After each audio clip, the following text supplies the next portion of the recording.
タイトルにある通り、今日は怪我についてのお話をしたいなと思います。今回の動画ではウェイトリフティングでよく発生する怪我の原因とその対処法について詳しく話していきたいと思います。まずフォームですね。これはもう当たり前すぎてこちらの動画に含めるかどうか悩んだのですが、一応フォームについて話していきたいなと思います。これはウェイトリフティングだけではなくすべての競技において同じことが言えるんですけれども、正しいフォームで動作を行えない場合、怪我のリスクは上がります。例としてプルやスクワット動作をする際に腰をまっすぐ伸ばすことが推奨されていますよね。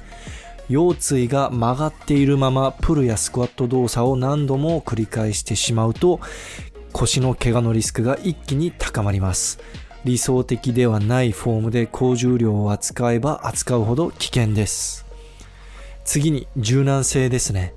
ウェイトリフティングは普通の筋トレとは違って柔軟性がかなり良くないと安全に行えないスポーツです。もちろんバレエや体操みたいに極端に体が柔らかくないといけないということはないんですけれども、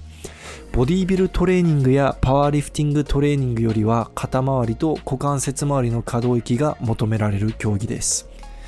十分に柔軟性が確保できていない状態でウェイトリフティングを行うと怪我をするリスクが高くなります。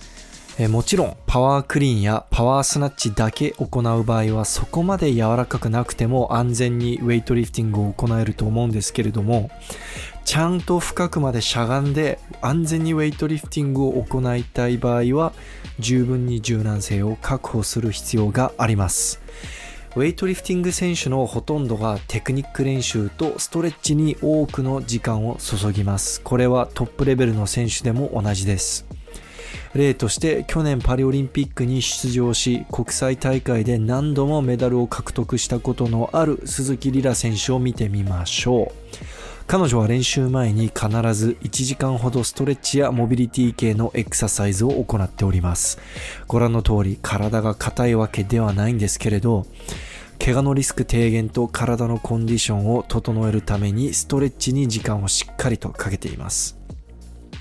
フォーム練習もそうです。筋トレの世界だとフォーム練習イコール初心者と思われがちなのですが、トップレベルのウェイトリフターたちはスナッチやクリーン&ジャークの動きを磨き上げるために常に軽い重量でテクニック練習を行っております。ただこれはですね、もう本当に当たり前の話です。少しでもウェイトリフティングかじったことがある方々は皆さんご存知かと思います。今日はそういった当たり前の話だけではなく、もう一歩踏み込んだ話をしていきたいと思います。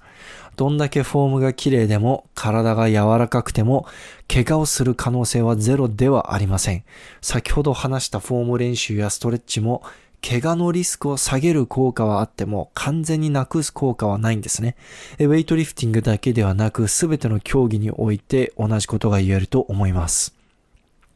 ではウェイトリフティングにおいてフォームも良くて柔軟性も十分にいいのに怪我をする場合はどういった場合なのかを見ていきましょ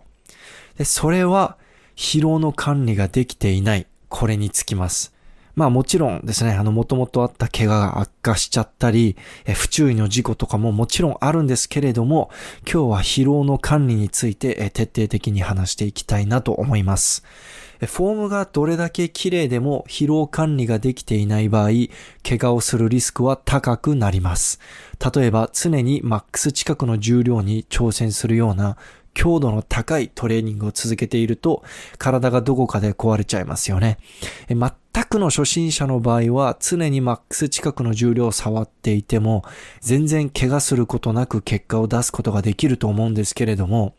中級者以上になってくると常にマックス近くの重量を触ると怪我をしてかえって記録が落ちてしまう場合が多いです。強度だけではなくボリュームも非常に大事です。つまり量ですね。大した重量じゃなくてもトレーニングの量が多すぎると怪我につながります。わかりやすく説明するために極端な例を使うんですけれども、週1でスクワット10セットやるより毎日スクワット10セットやる方が圧倒的に怪我しやすいですよね。で、量をこなせばこなすほど強くなると思われがちですけれども、過度なトレーニング量はかえって怪我につながるので要注意です。そしてこのように強度やボリュームをうまく調整しながら疲労の管理をすることをプログラミングと言いますよね。で、プログラミングとかメニューの組み方について喋り始めると、もうこの動画非常に長くなってしまうので、それはまた別動画で話したいと思います。疲労管理ができていない場合、怪我をするリスクが高くなりますし、大きな怪我をしなくてもオーバートレーニングに陥る場合があります。オーバートレーニング聞いたことある人も多いと思うんですけれども、オーバートレーニングがひどくなるとこのような症状が現れます。慢性的な疲労感、軽いトレーニングでも辛く感じる、不眠症、うつ傾向。これらの症状が出ないためにもトレーニングの疲労管理は徹底する必要があります。ほとんどの趣味リフターの方々はこうなる前に辛くなって練習やめちゃうと思うんですね。ただ学生の選手やトップリフターになってくると結果を残さないといけないというプレッシャー、そして練習しないといけないんだという義務感に追われてついついオーバートレーニングに陥りがちです。人によって最も効果的なトレーニング量と強度ってこれ選手によって全然違うので、このパーセントで何レップ何セットといった答えははっきりと挙げられないです。だからほとんどの選手が自分に合ってる自分だけのメニューをコーチに書いてもらったり、もしくは自分で書いてます。また、これも疲労管理の話に関わってくる部分なのですが、人によって特定の動作を行うと疲労が溜まりやすい、もしくは怪我しやすいというものがあります。正しいフォームで行っていたとしても、痛めやすいエクササイズというのは存在するものです。例として、また鈴木リラ選手を挙げるんですけれども、鈴木選手はバックスクワットをやると腰の怪我をしやすいため、あまりやり込んでないらしいです。なのでその代わりにレッグプレスやハーフスクワットなどを行って足の強化に取り組んでいます。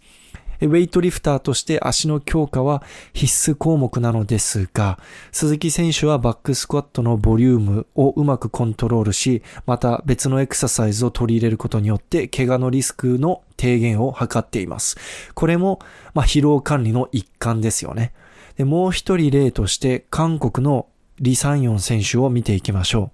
う。彼は昔肩を怪我して手術したことがあります。手術前はかなりプレスとかベンチとかやり込んでたんですけれども、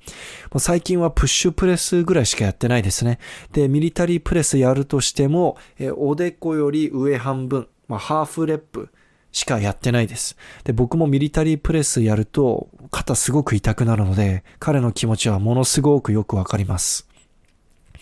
このように怪我をしやすい動作を避ける、もしくは最小限にすることによって怪我のリスクを抑えることができます。あと、最も基本的なことなのですが、しっかり睡眠をとることも疲労管理の一環です。リカバリーの最も重要な部分は食事と睡眠です。日本は世界的に見ても平均睡眠時間が短い国です。で、この動画を見ている方々も睡眠時間があまり取れていない人も多いと思います。リカバリーというと多くの方がストレッチを取り入れたり、サウナに入ったりと何かしらの行動を追加しがちなんですね。ただ一番大事なのはそもそも睡眠時間を確保するということです。睡眠時間を削ってまでストレッチしたりサウナに入ったりするのはもう本末転倒です。なので少しグダグダになってしまったんですけれども、僕がこの動画で何を言いたいかというと、本当に大事なのは自分の体に合っている怪我をしないスマートなトレーニング方法を見つけることです。フォームも十分に良くて、睡眠時間も十分に確保できて、飯もしっかり食べているのに、それでも怪我したりどこかしら痛めている場合は、トレーニングメニューの内容を見直すべきです。なので以上が今回の動画になります。こちらの動画いいねと思った方はぜひチャンネル登録よろしくお願いします。あと WeLiftWeights の Instagram、TikTok、X もやっていますのでぜひそちらもフォローよろしくお願いします。あと WeLiftWeights ポッドキャストもやっています。一流選手とのインタビューを収録したり、ウェイト関連のニュースやトピックについて語るポッドキャストです。興味のある方は概要欄をチェックしてみてください。あと最後に宣伝なのですが、WeLiftWeights オリジナルグッズオンラインストアにて販売中です。WeLiftWeights の活動をサポートしたいという方はぜひオンラインストアからグッズの購入よろしくお願いします。ではまた次の動画でお会いしましょう。